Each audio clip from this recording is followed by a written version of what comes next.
Hey grammarians, hey Paige. Hi, David. Today we're going to talk about dashes, which is a piece of punctuation. Looks kind of like this. It's just kind of a straight line. Later we're going to talk about hyphens, which looks like this. And there is a difference between the two of them. It's kind of confusing, but first we're just going to talk about dashes, what they are, and what they do. Okay, sounds good to me. So dashes have approximately 4 uses. Use number 1 is that they can mark interruptions in the structure of a sentence. As in, I ran to the bus stop, but the bus had already driven away. So we're using this dash to interrupt the structure of this sentence.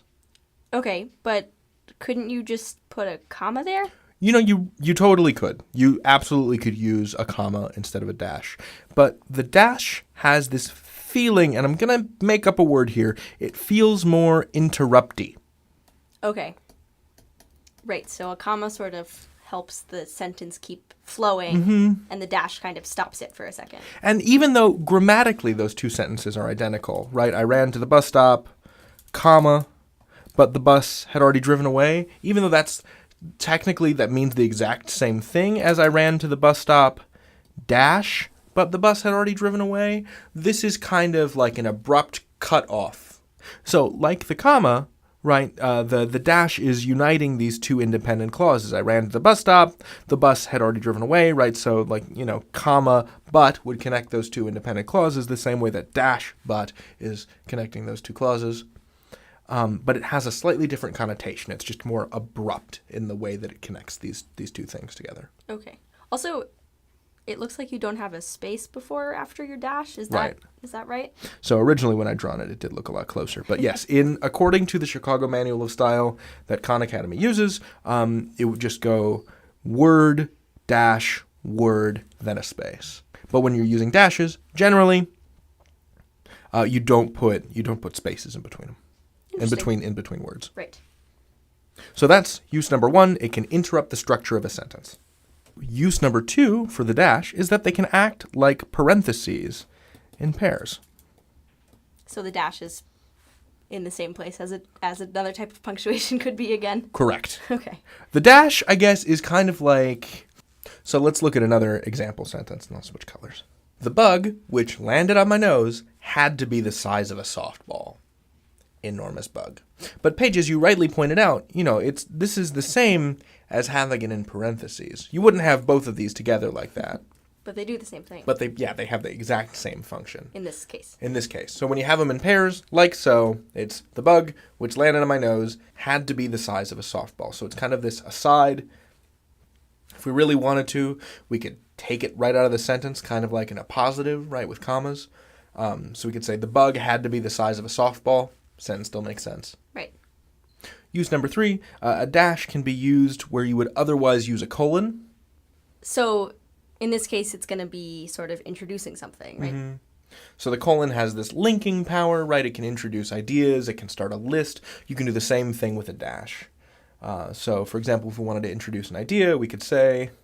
I have only ever wanted one thing. Snacks. Me too, Paige. So many snacks. Me too. So we're using this to introduce this idea the same way that we would had it been a colon. Okay. So the dash is like a little actor. Yeah. Yeah, the dash is like an actor that can just do the jobs of all these other punctuation marks. Right. So it can be parentheses, it can be a colon. It can be like a right? comma sometimes. Yeah. Wow. That is a talented little guy. Seriously, I'm very impressed. And the 4th use of the dash is, again, to indicate interruptions, but specifically to indicate interruptions in speech. This is like its own little special thing. Yeah. It's not acting like anything else. Nope.